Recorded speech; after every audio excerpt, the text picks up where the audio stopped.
그림자는 무엇일까? 확실한 것은 실체가 아니다라는 것이죠.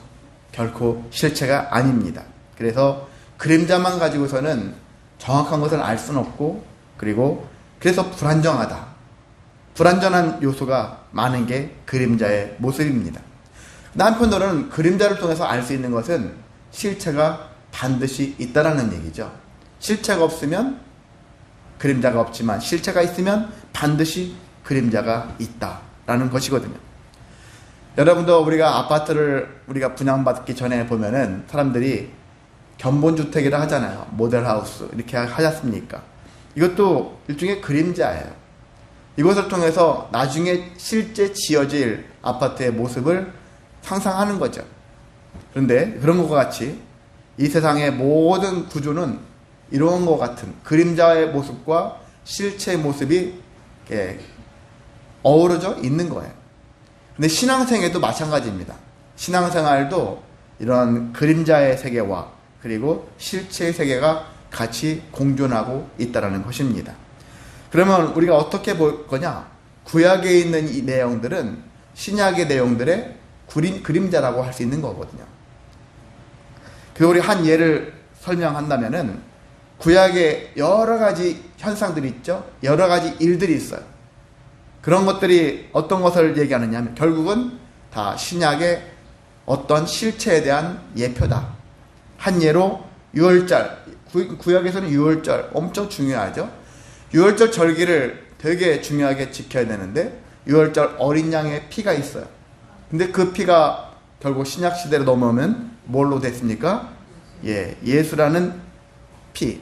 예수님이 십자가에 흘린 피가 유월절 어린 양의 피다. 그래서 침례 요한도 보라 세상 죄를 지고 가는 하나님의 어린 양이로다. 그렇게 얘기를 하는 것처럼 구약에 있는 나타나는 모든 일들은 다 신약의 그 무언가를 실체가 무엇인가를 찾아가는 여정이라고 할 수 있는 것입니다. 그렇기 때문에 구약에 머물러 있으면 안 되는 거예요. 구약에서 우리가 신앙생활을 출발을 할 수는 있을지 몰라도 종착역은 아니라는 얘기예요. 종점은 아닙니다. 확실한 건 아니라는 거예요. 구약은 여정이에요. 출발과 여정이고 우리가 마지막 보여지는 것은 신약에 나타나고 있는 실체. 그 실체를 찾아가는 것이 신앙생활의 여정이라고 할 수 있는 것입니다. 바울은 어떤 사람입니까? 바울도 그랬던 사람이에요. 전에는 바리새인이잖아요.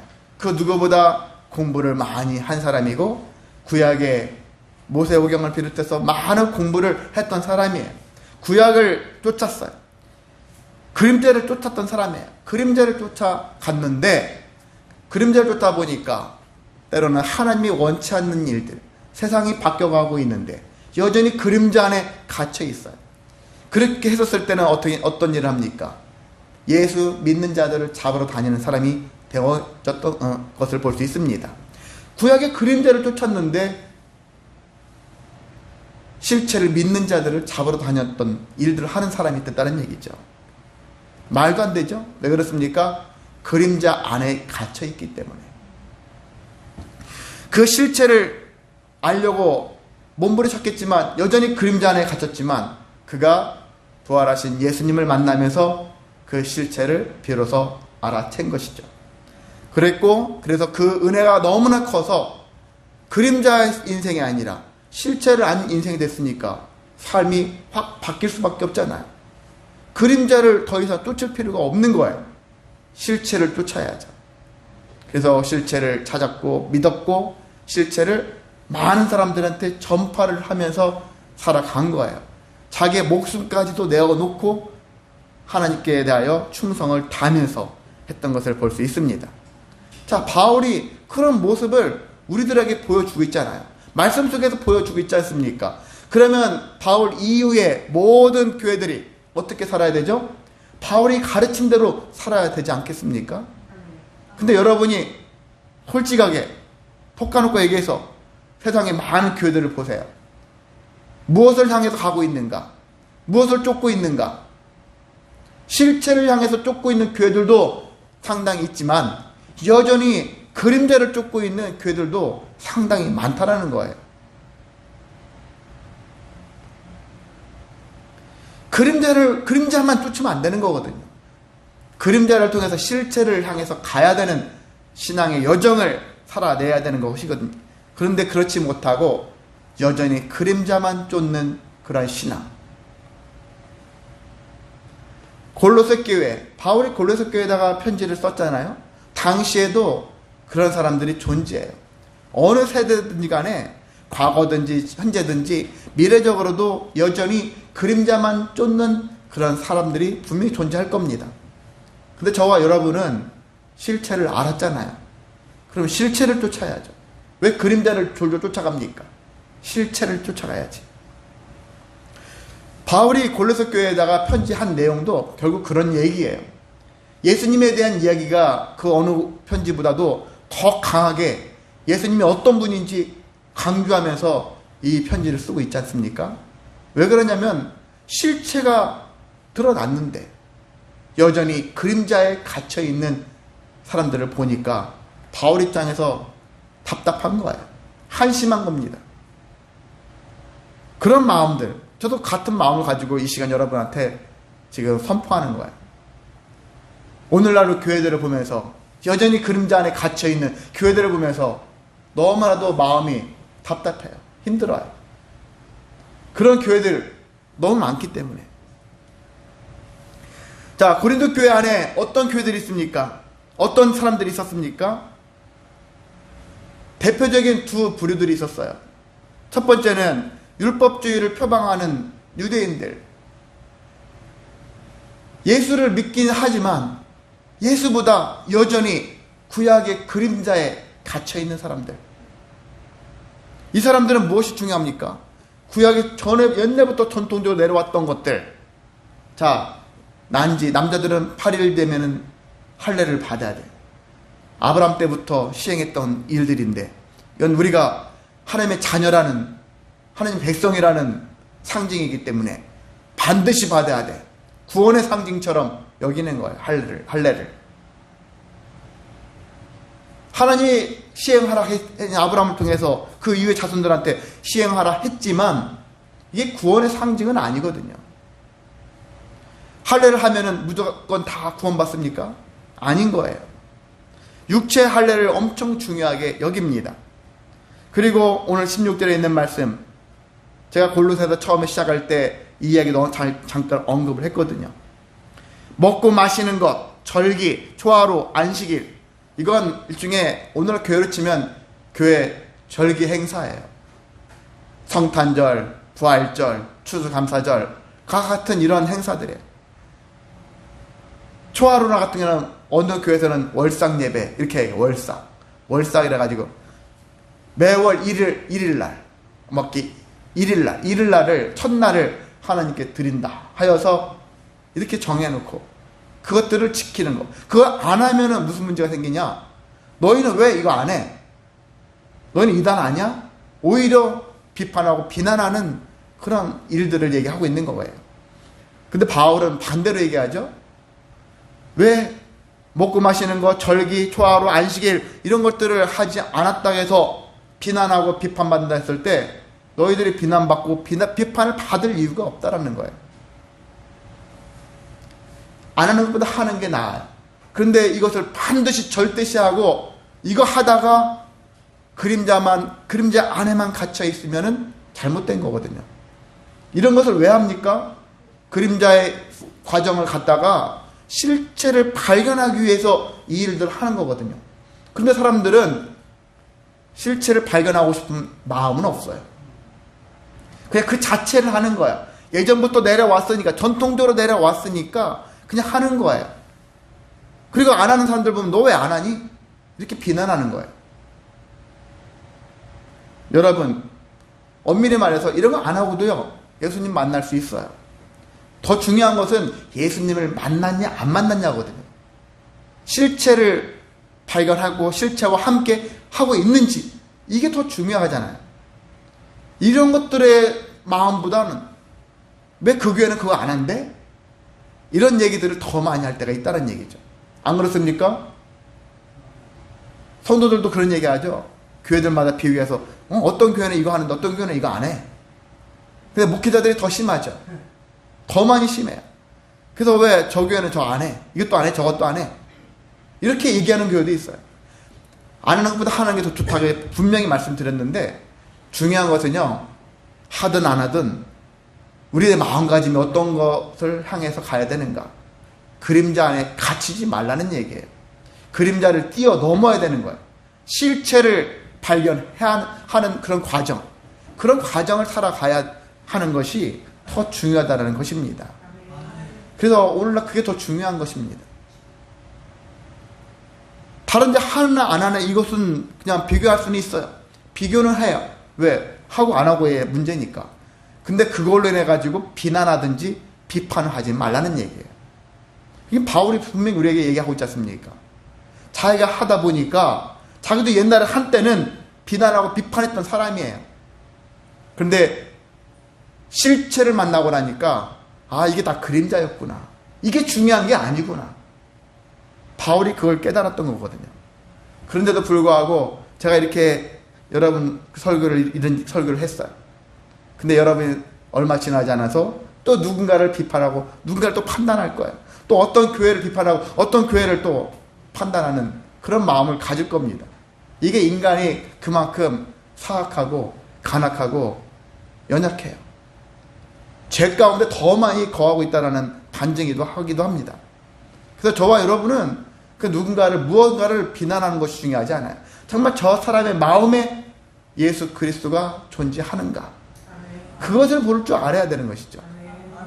저 목사에게, 저 성도들에게, 저 교회 중직이라는 사람들에게 정말 예수라는 신앙을 갖고 있는가, 이게 더 중요하잖아요. 무엇을 했느니 안 했느니, 무엇을 지켰느니 안 지켰느니, 이것은 부차적인 문제예요. 그게 제일 중요한 문제가 아니라는 것입니다. 예수를 그 마음속에 깊이 가지고 있는가, 실체를 발견했고 실체와 함께 살아가고 있는가. 바울은 그걸 깨달았기 때문에 이 이야기를 할 수 있는 거예요. 저도 그것을 깨달았기 때문에 바울의 이야기를, 바울의 말씀을 저도 받고 여러분한테 좀 과격하게 들리겠지만 여러분한테 선포를 하는 겁니다. 목사 입장에서는 솔직한 마음, 성도들이 교회를 많이 오면 좋죠. 신앙생활 정말 그 사람이 하나님과 예수님과 동행하든지 안 하든지 그건 중요하지 않고 일단 교회 성도 수가 많고 교회 재정이 많고 그러면 좋아요. 근데 그게 다가 아니라는 것이죠. 그게 과연 제대로 된 목회를 하고 있는 것인가. 그 사람의 영혼의 그림자를 쫓는 인생에서 실제를 쫓는 삶으로 바꿔주는 삶이 제대로 된 목회가 아니겠습니까? 그게 더 중요하다는 거예요. 그런 것을 위해서 목회를 해야 되는 것이지, 자기 삶의 영위를 위해서, 안위를 위해서 목회를 하는 것이 합당하겠느냐라는 것입니다. 바울은 그렇기 때문에요, 어느 교회 가면 자기가 교회를 세우고 큰 교회를 이루고 큰 교회에서 많이 대우를 받고 목회를 하고 싶지 않겠습니까? 근데 바울의 마음은 거기에 있지 않은 거예요. 이것을 더 많은 사람들한테 알려주고 싶어요. 더 많은 곳에 가서, 그래서 교회를 세우면 후임자한테 물려주고 또 다른 곳에 가서 또 다른 일을 계속 하는 이유가 그림자만 쫓지 말라는 거예요. 실체를 쫓아라. 그걸 알려주고 싶어서 더 많은 곳을, 고난을 스스로 자초하면서 그 일들을 행했던 것을 볼 수 있습니다. 그래서 바울이 뭘 얘기합니까?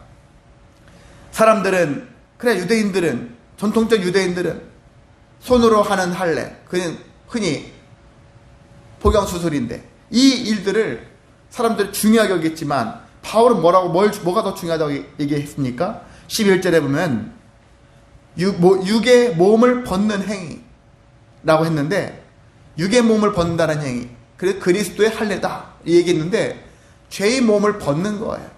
단순하게 그냥 육체에다 실제 했느냐 안 했느니, 칼을 댔느냐 안 댔느니, 이게 중요한 게 아니라 정말 그리스도로 말미암아서 죄를 벗는 행위를 했느냐, 믿음의 행위, 그림자가 아니라 실제를 쫓는 삶으로 바뀌어지고 있느냐, 이게 더 중요하다는 얘기를 한 거예요.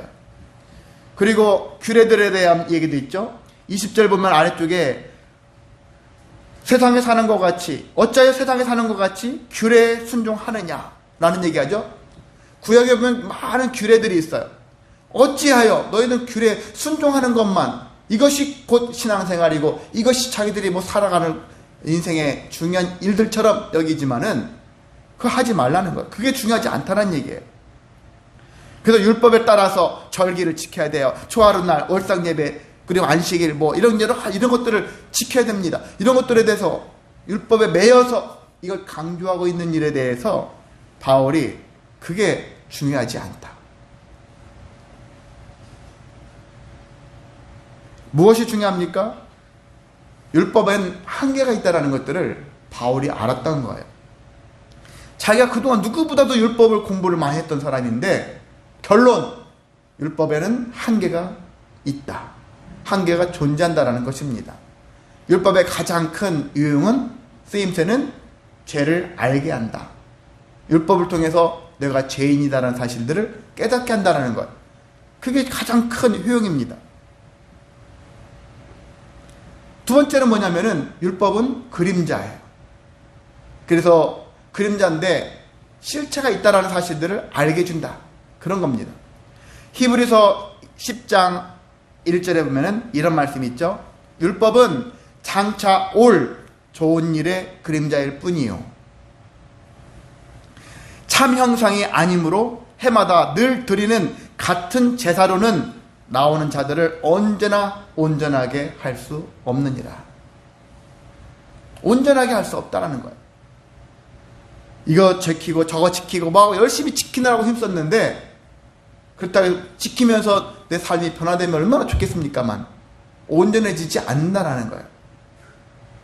지금까지 뭐 여러 가지 다녔어요. 누구보다 빠지지 않고 열심히 다녔습니다. 열심히 행했어요. 근데 내 삶이 하나 바뀌어지는 게 없어요. 왜 그렇습니까? 그림자 안에 갇혔기 때문에 그래요. 그림자만 쫓으면은 몰라요. 불분명하니까. 정확하지 못하니까. 그래서 율법은 장차 올 좋은 일의 그림자일 뿐이다. 율법을 모르는 사람보다는 율법을 아는 사람이 나아요.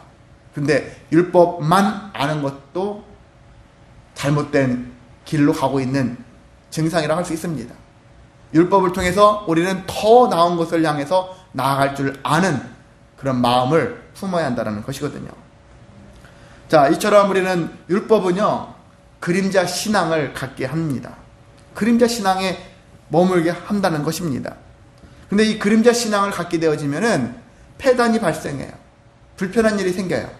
그 대표적인 일들이 뭐냐면 헛되이 과장한다. 18절에 보면은 제일 아래쪽에 그 육신의 생각을 따라서 헛되이 과장한다.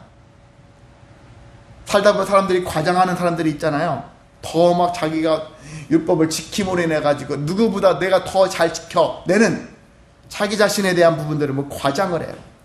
그리고 꾸며낸 겸손도 나오죠. 꾸며낸 겸손. 꾸며낸 겸손이라는 얘기는 어떤 얘기냐? 위선을 얘기하는 거예요. 저 사람은 참 겸손하다라고 했는데 사람들이 보이는 앞에서는 겸손한데 보이지 않는 곳에서는 얼마나 저런 인간이 다 있을까 할 정도의 비난받을 만한 사람이 존재하는 거예요. 앞과 뒤가 다른 사람이라는 거예요. 그래서 바리새인 같은 사람들을 예수님이 뭐라고 합니까? 예수님이 바리새인들을 좋게 보지 않았어요. 왜? 그들에게는 위선이 있거든요. 꾸며낸 겸손이 있거든요. 겸손인데 겸손을 꾸며내요. 그렇게 살아가는 것도 참 힘들 거예요. 겸손은 그 자체가 되어야 하지 않겠습니까? 근데 겸손한 척을 하며 살아가니까 얼마나 앞에서는 겸손한 척, 뒤에서는 한마디로 자기 멋대로 살아가는 그런 모습들. 그 자기들이 행한 일들로 인해서 공로의식이 발달해요.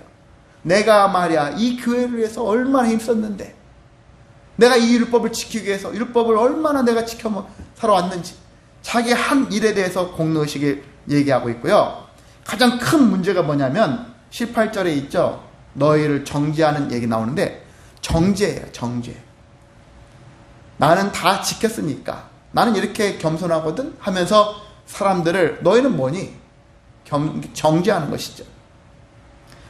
그래서 율법을 통한 그림자 신앙을 가진 자들의 삶의 태도를 보면은 이런 위선과 정죄, 이것이 빠지지 않는다라는 거예요.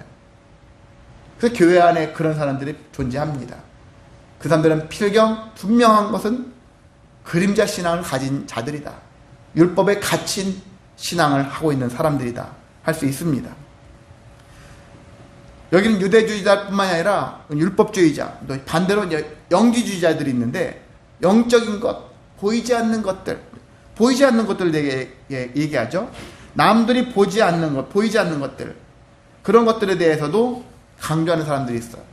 그래서 천사 같은 것들을 숭배하는 좋아하는, 천사는 당연히 우리보다 더 위대하지, 더 영적으로 순결하고 고귀한 존재들인데 당연히 천사를 우리가 높여야지, 이런 마음을 가지고 있는 사람들도 있어요.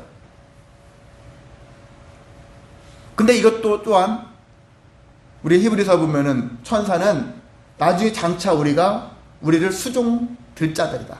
우리의 종이라는 거야, 종. 우리 종을 위해서 지금 미리부터 막 천사를 숭배합니까? 하나님 만들어낸 피조물들을 우리가 숭배합니까? 이것도 우상 숭배예요. 천사 숭배도 우상 숭배다. 우리가 숭배할 분은 하나님밖에 없다. 삼위일체 하나님만이 숭배 대상이라는 것입니다. 자, 그래서 우리는 이러한 것들을 하지 말아야 되겠죠. 그래서 이렇게 그림자 신앙을 가진 인생은 변화가 없는 거예요. 교회를 수십 년 다녀도 변화가 없어요. 그 나중에 엉뚱한 선택을 하는 경우가 많거든요. 황당한 선택을 하는 경우가 많습니다. 지금까지 해왔던 게 무언데, 여러분이 그림자를 벗어나서 점점 벗어나서 실체를 쫓는 그런 신앙의 길을 가는 사람들은 신앙을 포기하지 않습니다. 왜? 찾아가는 맛이 있거든요. 발견해내는 맛이 있고 그와 함께하는 맛이 있거든요. 그런 맛들린 사람이 딴 길로 가겠습니까? 더 주님 가까이로 갈 수밖에 없는 것이죠. 그래서 바울은 뭐라고 하냐면요, 이런 율법주의자들, 영지주의자들, 어떻게 보면 이단과 관련된 사람들이에요. 특히나 이단 성향을 가진 사람들인데, 이런 사람들을 오늘 성경에도 뭐라고 하냐면 4절에 우리가 이미 알고 있죠. 4절에 보면은 교묘한 말로 너희를 속이는 자들이다. 8절에 보면은 철학과 헛된 속임수로 사로잡는 자들이다. 그리고 우리가 또 8절에 보면은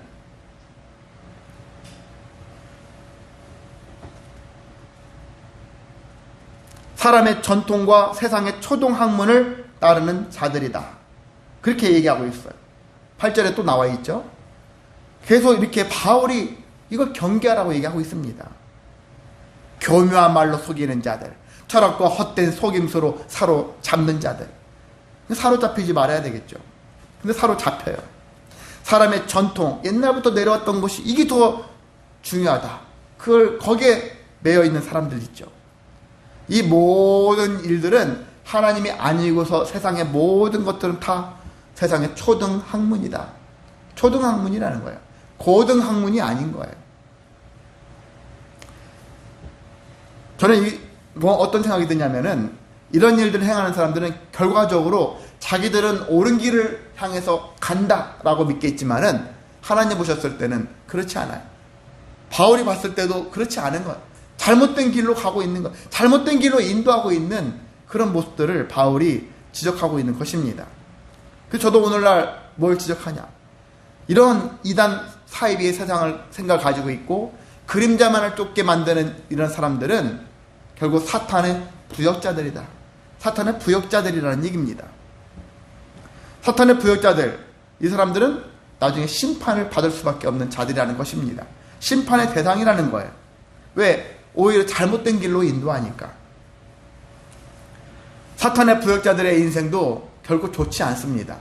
왜냐하면 사탄이 자기들 부역자로 부리는 자들을 은혜를 베풀고 상급을 주고 그러겠습니까? 쓰고 버리는 거예요. 쓰고 버리는 존재예요. 나를 귀하게 여길 줄 몰라요. 쓰임에 다 했으면 가차없이 버려요. 황망해질 수밖에 없는 그런 존재입니다. 사탄의 부역자들한테 자유를 주고 평안을 주고 소망을 주겠습니까? 그것도 아니에요. 줄 수는 있어요. 근데 이것은 사탄 발림이라 해서 미혹하기 위해서, 유혹하기 위해서 이렇게 해줄게. 근데 결과는 버림받는다. 철저하게 버림받을 수밖에 없습니다. 근데 이와 같은 일들이 제가 요즘 계속 강조하는 거지만은 이런 종교계 안에 있는 것만이 아니에요. 정치, 경제, 사회, 문화, 스포츠 이런 수많은 세상의 모든 단체들이 이와 같은 일들이 꼭 존재합니다. 어디 가나 이런 구도가 존재한다는 얘기예요. 그러니까 우리는 우리를 핍박하거나 우리를 미혹하는 자들에게 굴복하지 말아야 한다는 것입니다. 여러분이 불법 다단계, 제가 몇 번 계속 강조하고 있지만은 불법 다단계에 빠진 자들도 결국 어떤 설계자들의 부역자 노릇을 하는 거예요. 자기는 거기서 뭔가를 누군가를 위해서 되게 힘쓰는 것 같이 여기지만은 본인도 망하고요. 주변 사람들까지, 이웃까지 망하게 하는 그 일들을 하는 자들이라고 할 수 있습니다. 그래서 우리는 속지 말아야 한다는 생각을 가져야 돼요. 의심하지 말라는 얘기 하잖아요. 근데 의심을 할 줄 알아야 돼요. 말씀에 견주어서 의심할 줄 알아야 되는 거예요. 그림자 말씀도 아니고요. 확실한 실체가 되는 말씀을 가지고 세상을 견주어서 의심도 할 줄 알아야 한다는 것입니다. 저도 예전에 신학교 때도 어떤 선배라는 사람한테 컴퓨터 맡겼다가 컴퓨터 조립해 준다고 하는데 속았어요. 참 황당했죠. 전도사가 말이지. 사기 쳐먹어요. 목회자가 됐는데도 사기쳐요. 그런 현실에 정말 믿을 거라 생각한다면 믿을 게 진짜 없구나. 그게 현실입니다. 저는 신학생이니까 그 누구보다 순수할 줄 알았는데 결국 사기꾼이더라고요. 사기치더라고요. 야, 황당하더라고요. 제가 그런 걸 몇 번 겪으면서 야, 신앙의 세계 아래에 있다가 할지라도 우리가 저 사람이 목사래, 저 사람이 장로래, 저 사람이 권사래, 확실해. 이게 원래 정답이어야 되잖아요. 이게 그렇게 되어야 되는 것이 현실인데 그렇지 않다라는 거예요. 그래서 여러분은 사람을 믿지 마시기 바랍니다.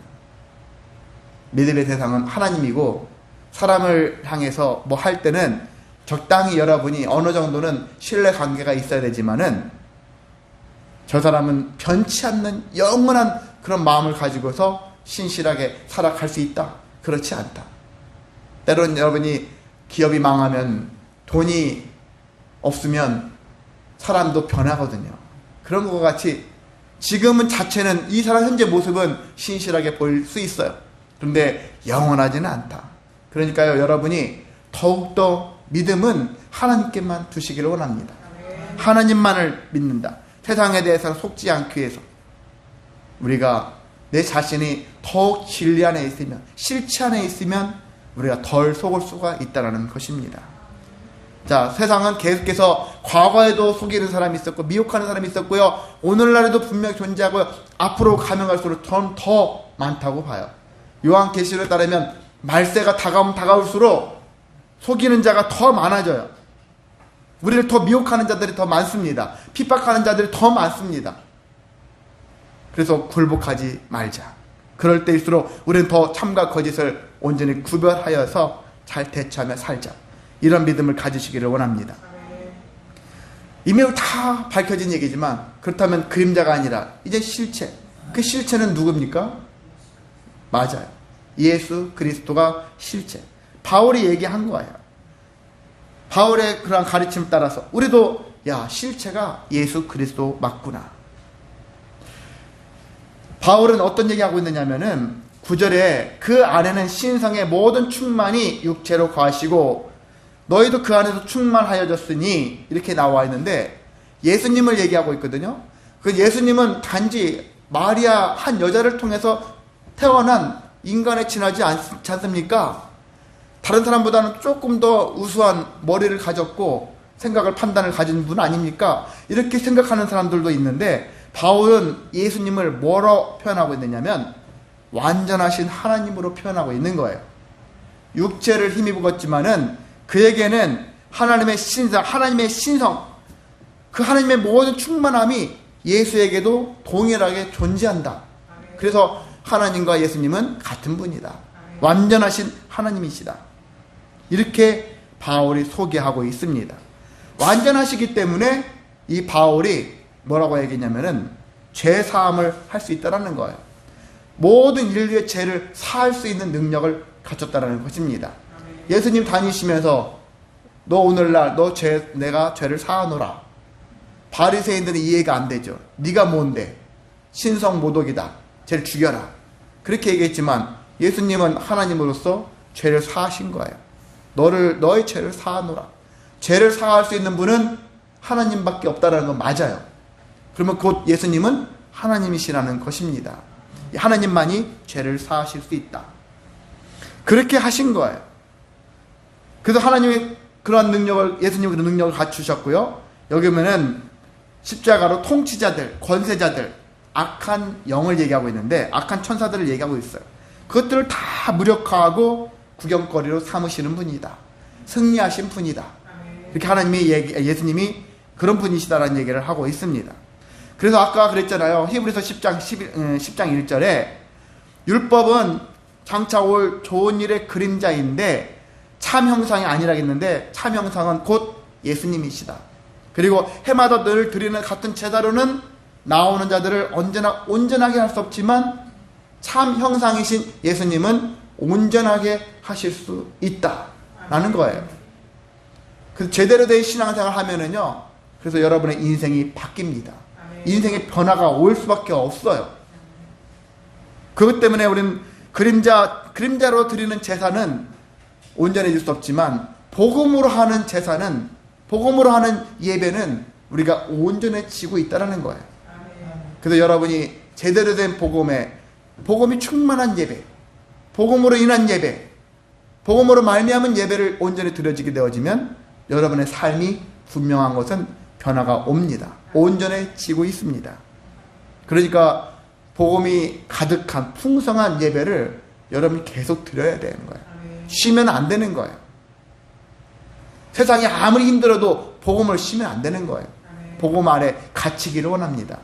모든 걸 할지라도 쉬더라도 주님 안에서 쉬어라. 주 안에서 쉬어라. 그게 우리에게 바울이 가르쳐주고 있는 말씀이라고 하는 것입니다. 자, 나아가서 바울은 뭐라고 하냐면은 예수님을 머리라고 얘기했어요. 머리. 예수님은 머리다. 19절에 보면은 머리를 붙들지 아니하는지라 했는데 머리를 붙드는 자가 되라 이렇게 얘기하고 있어요. 예수님을 머리라고 했죠. 머리 하면 뭘 떠오릅니까? 예수님은 무엇의 머리다? 교회의 머리다. 교회의 머리가 목사가 아닌 거예요. 교회의 머리가 교회 장로나 권사들이 아닙니다. 교회의 머리는 예수님이에요. 예수님, 저도 예수님 아래에 있는 거예요. 우리 모두가 예수님 아래에 있어요. 예수님 아래에 있는 몸이고 지체입니다. 그래서 머리 대신 예수님을 붙잡아라는 거예요. 붙들라는 거예요. 삶이 괴롭습니까? 힘듭니까? 복잡합니까? 예수님을 붙들라는 거예요. 교회 머리 대신 예수님을 붙들라. 붙들면 문제 해결된다 했는데 왜 여러분이 힘들면 힘들수록 교회 머리를 붙들지 않습니까? 머리 대신 예수님을 자꾸 놓으려고 하십니까? 이게 우리에게 병폐라는 거예요. 틈만 나면, 기회만 되면 놓을 생각만 하는 것이 우리들의 모습 아닙니까? 이것을 바꾸라는 거예요. 여러분이 괴로울수록, 문제가 생길수록, 어려울수록, 복잡해질수록 교회의 머리를 붙잡아라. 어제 어떤 게 프로야구에 제가 좋아하는 팀인데요. 어떤 선수가 있어요. 그 선수가 다른 날보다 활약이 많았어요. 근데 그 선수가 나중에 인터뷰하는데 뭐라고 하냐면은 타석에서 이게 배트를 휘두르는데 옛날에 생각이 많은 거예요. 저 타자가 어떤 투수가 어떤 공을 던질 거고 다음에 무슨 공 던질 건가 막 머릿속에 복잡하고 그런 마음을 가지고서 대했는데 결과가 안 좋았던 거예요. 그동안. 근데 어떤 코치가 야 간단하게 생각을 간단하게 단순하게 그래서 그걸 적용을 하려고 했대. 하다 보니까 금년에 그 사람이 예전에 가졌던 성적보다 훨씬 높은 성적을 가지고 있는 거예요. 여러분이 신앙생활은요 때는 복잡해 보이지만 간단해요. 머리를 붙들어라. 머리를 붙들면 문제가 해결된다. 근데 왜 우리는 자꾸 붙들고 있었던 머리를 그나마 더 붙들어야 되는데, 더 꽉 붙들어야 되는데 자꾸 놓으려고 하는지 결코 놓지 마시기를 소망합니다. 율법에 갇힌 자들은 놓을 수밖에 없어요. 놓으려고 할 겁니다. 가능하면 놓을 거예요. 삶이 힘들다고, 신앙생활도 힘들다고. 근데 신앙생활은 여러분이 예수라는 머리를 붙잡고 있으면은요, 붙들면 붙들수록 더욱더 힘이 생길 수밖에 없다는 것들을 알 수가 있습니다. 우리가 그래서 저는 예수님이 이 땅에 오셨을 때 뭐라고 합니까? 나는 율법을 폐하러 왔다 그러잖아요. 율법을 폐하러 왔대요. 율법이 잘못됐다는 건 아닌데, 사람들이 율법이란 그림자 신앙에 갇혀 있는 것이니까 율법을 빨리 폐해야 되겠구나. 그러면서 예수님이 뭐라고 하냐면, 나는 율법을 완전하게 하기 위해서 왔다. 그런 얘기하는 거예요.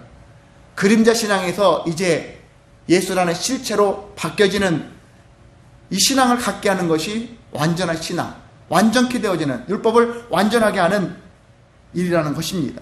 그래서 오늘날 우리가 모든 것들은 다 예수다. 구약에 있는 것들 이미 여러분한테 강조 많이 했지 않습니까? 건물 성전이 예수라는 성전으로 바뀌어지는 것처럼 구약의 유월절이니 뭐니 수많은 것들이 다 예수님으로, 다른 걸 할 필요가 없어요. 안 그러면 오늘날 우리가 전통을 중요시 여기면 지금도 피 제사를 지내야 되는 거예요. 비둘기를, 양을, 소를 잡아가지고 피를 내야 되는 거예요. 불을 태워야 되는 거예요. 이런 제사를 지금도 지내야 되는 것이죠. 더 이상 하지 않는 이유는 예수로, 모두 다 예수로 귀결되어지니까 예수를 높이면 되는 거예요. 이 시간 예배가 예수만 높이면 되는 것입니다. 이러한 모습이 하나님께서 우리를 더 유익하게 이끌어 주셨는데, 우리는 왜 자꾸 과거 그림자의 신앙에 거기에 머물고 있느냐, 이것입니다. 여러분 생각을 뜯어 고치셔야 돼요. 지금까지 예전에 그림자 신앙에 갇혀 있다면 이게 뜯어 고쳐야 됩니다. 그렇지 않고서는 우리가 나아갈 수가 없는 거예요. 믿음의 전진을 행할 수가 없는 것입니다. 바울도 그런 안타까움 가지고 23절에 그런 얘기 하고 있는 거예요. 아까 21절부터 23절의 내용, 왜 너희는 이렇게 순종하냐 하면서 붙잡지도 말고 맛보지도 말고 만지지도 마라 강조하고 있어요. 지금 한때 쓰이고 없어지는 것을 왜 그렇게 중요하게 여기고 거기에 갇혀 있느냐. 자, 이런 것들은 뭐라겠습니까? 자의적인 숭배다. 자의적인 숭배란 얘기는 하나님의 뜻에 따른 숭배가 아니라는 거예요. 천사를 숭배하고 어떤 것을 어떤 다른 신을 숭배하고 뭘 하는데, 너희 개인의 생각을 가지고서 하는 숭배라는 거예요. 이건 원래부터 하나님 뜻이 아니라는 것입니다. 내 스스로 만들어내고서 이렇게 하는 게, 이렇게 하면 하나님이 기뻐하지 않을까? 아닌 거예요. 하나님의 뜻에 맞는 숭배가 아니라는 거예요. 이 얘기를 하고 있는 것이고, 겸손도 마찬가지죠. 남에게 보여지는 위선을 떠는 겸손이 아니라는 거예요. 정말 내적으로 안에부터 자연스러운 그런 겸손의 모습들, 몸을 괴롭게 하는 것, 그리고 이런 것들 있잖아요. 자기 스스로를 자학하는 거예요. 내가 죽일 놈이지, 내가 죄인이지, 자기를 치면서 이렇게 하는데, 하나님께서 이미 죄 용서 다 하셨는데 자기는 아니에요, 저 같은 자 어떻게 용서하시겠습니까? 나는 정말 누구보다도 죄인이에요.